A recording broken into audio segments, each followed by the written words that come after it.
사주나 관상을 보게 되면 말년에 부귀영화를 누리는 그 사주가 있고 관상이 있다라는 거죠. 그러면 어떤 사람이 말년에 부귀영화를 누리는 그 사주를 타고나면서 관상학적으로 어떻게 생겼는가, 이것이 굉장히 그 궁금해 하시는 분들이 많다라는 거죠.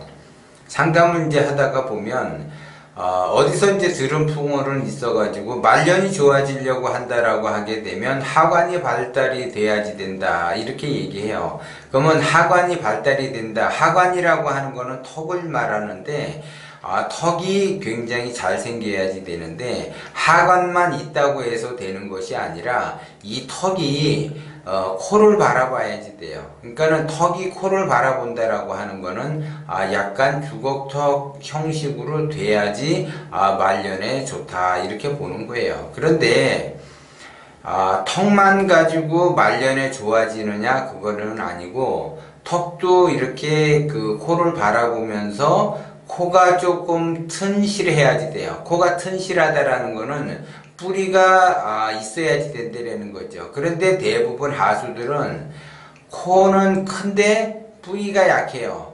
그 뿌리가 약하다라고 하는 거는, 나무의 뿌리가 약하면 언제든지 이 나무가 쓰러질 수 있는 그 조건이 된다라고 하게 되면 쓰러질 수밖에 없는 거죠. 그런데 뿌리가 튼튼하다라고 하게 되면 말 그대로 비바람이 몰아쳐도 그 나무는 쓰러지지 않는다라는 거죠. 그래서 코의 뿌리가 약해요. 근데 코의 뿌리가 강해야지 된다라는 거죠. 그래서 하관 턱이 발달이 되면서 코도 빵빵하면서 코에 뿌리가 있어야지 돼요. 그 다음에 눈에서 빛이 나야지 된다라는 거죠. 그래서 그 빛이 난다라고 하는 거는 그 사람이 뭔가 의욕적으로 하려고 어떠한 거든지 자기가 그 활동을 하려고 해요. 그러니까 관심을 가지면서 뭔가를 배운다든지, 아니면 열심히 일을 한다든지, 열심히 활동을 한다든지, 그러니까 뭔가를 적극적으로 배우려고 하는 사람이나 적극적으로 활동을 하는 사람이나 적극적으로 일하는 사람들의 특징을 보면 눈에서 광채가 난다라는 거죠. 눈에서 빛이 나요. 그래서 굉장히 그 집중을 한다라는 거죠. 자기가 활동하는 거든 경제적 활동을 하든 일을 하든 뭔가를 배우든 눈에서 빛이 나도록 배움을 갖게 된다라는 거죠. 그리고 이제 마지막으로 귀가 말 그대로 부처님 귀처럼 생긴다라는 거죠. 그래서 부처님 귀처럼 생겼다라고 하는 거는, 그 귀를 상중하로 나누게 되면, 상중하에서 그 하단 부분에 있는 그 귓볼이 발달이 돼야지 된다라는 거죠. 그래서 그 귓볼이 발달만 된다고 해서 그 사람이 말년에 좋은 것이 아니라, 그 귓볼이 코를 향해 있어야지 된다라는 거죠. 그렇게 되면 이런 사람들은 말 그대로 지금 내가 가난하게 산다 하더라도 사실 지금 나이가 50대에서 가난하게 살지는 않아요. 상이 워낙 좋기 때문에, 제가 지금 이야기했던 그 상들은 말년이 좋아지기 때문에 50대 이후로 서서히 발복이 되면서 60대에 엄청난 말 그대로 자기가 원하는 것을 얻을 수가 있고, 재물운도 엄청나게 얻을 수가 있다라는 거죠. 그런 상을 가졌다라고 하게 되면 보통 그 평범한 상은 아니죠. 굉장히 거의 다 그 완벽한 그러한 상이 된다라는 거죠. 그런데 여기서 그 귀관상에 대해서 이제 조금 더 보충을 해 드리자면, 귀를 상중하로 나눴을 때 귓볼이 없다 그러면 상과 중만 발달이 되어 있고 하단부에 있는 귓볼이 없다라고 하게 되면, 부처님 귀 그러면은 귓볼이 상당히 발달이 되어 있잖아요. 그런데 그 귓볼이 발달이 되어 있지 않다라고 하게 되면, 부하고 귀하기는 한데 영화를 누리지 못한다라는 거죠. 그러면 부하고 귀하다라고 하는 거는 재물도 갖고 어느 정도 명성도 얻지만 재물과 명성을 얻었는데 그러면 내가 영화를 누려야지 되는데 영화는 누릴 수가 없다. 이렇게 보는 거죠. 그러니까는 결국 그 부하고 귀한 것들이 자식대로 넘어가서 자식들이 그거를 없애는 형국으로 간다라는 거죠. 그렇게 되면 말 그대로 말년은 좋지 않다. 이렇게 보는 거예요. 그러면 코가 어떻게 생겼고 턱이 어떻게 생겼고 눈이 어떻게 생겼고 그것 다 이렇게 조합적으로 이렇게 봐서 말년이 좋다 안 좋다 이제 이야기를 하는데 결국 내가 말년에 60이 넘었는데도 내가 돈을 벌기 위해서 일을 한다든지 아니면 말 그대로 나날이 고통의 그 시간을 보낸다든지 아니면 말 그대로 재미없는 삶을 산다든지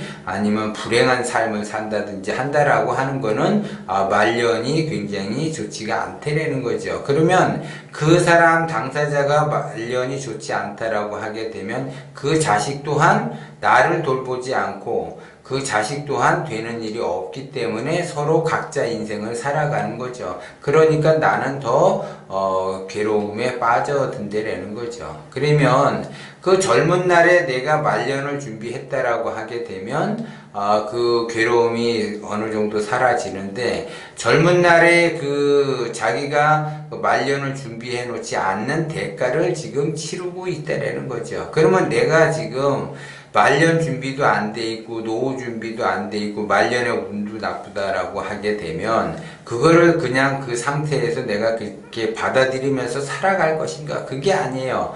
말년이 되더라도 이거를 내가 다시 시작한다라는 차원으로 생각을 하게 되면 다시 시작할 수 있다라는 거죠. 그러면 다시 시작한다라는 거는 내가 젊은 날에 말년을 준비해 놓지 않았던 거에 대한 참회를 깊이 있게 반성을 하시고 거기에 따른 참회의 눈물을 흘리신다면 그 다음부터는 말년이 서서히 펴진다라는 거죠. 꽃이 피듯이 말년에 꽃을 피울 수가 있다라는 거죠. 그런데 말년이 준비가 되어 있지 않은 상태에서 자기가 참회를 안 하고 반성을 안 하고 나는 말년을 준비하겠다 그러면은 그 사람은 못해요. 똑같은 거예요. 내가 내일부터 담배를 끊겠다 하는 소리하고 똑같고 도박 중독자가 내가 내일부터는 도박을 안 하겠다는 그 소리하고 똑같은 거라는 거죠. 그래서 기본적으로 내가 도박을 끊는다, 예를 들어 담배를 끊는다라고 하게 되면 거기에 따른 반성을 깊이 있게 해야만이 그거를 내가 실행에 옮길 수가 있는 것이지 내가 반성이 안 된다라고 하는 거는 내가 나에 대해서 전혀 참회를 못하는 거죠. 참회가 안 되는 상태에서는 어떠한 것도 실행을 할 수가 없고 실천을 할 수 없다라는 것 또한 여러분들이 명심을 해야지 돼요. 그래서 말년복이 좋다라고 하는 거는 기본적으로 뭐 턱도 좋고 눈도 좋고 귀도 좋고 코도 좋고 다 좋다. 그러면 그런 사람은 극히 드물다라는 거고 어느 한쪽은 귀가 좋으면 코가 약하고 코가 좋으면 턱이 약하고 턱이 약하면 눈이 좋고 이렇게 각자 한두 개씩만 가지고 있지 다 형성되지는 않는다라는 거죠. 그렇게 되면 말년은 힘들어져요. 힘들어지면 내가 상은 비록 이렇게 생겼어도 내가 말년에 꽃을 피우기 위해서는 반드시 나의 밑거름 참회를 하고 참회의 눈물을 흘린다면 그 꽃을 피우기 위한 행동을 그 사람은 할 수가 있는 거고 만약에 참회를 안 한다라고 하게 되면 그 사람은 말년에 꽃을 피울 수가 없어요. 그래서 더더욱 힘들어지는 삶을 살아갈 수밖에 없다라는 거 그걸 여러분들이 명심을 하셔야지 돼요.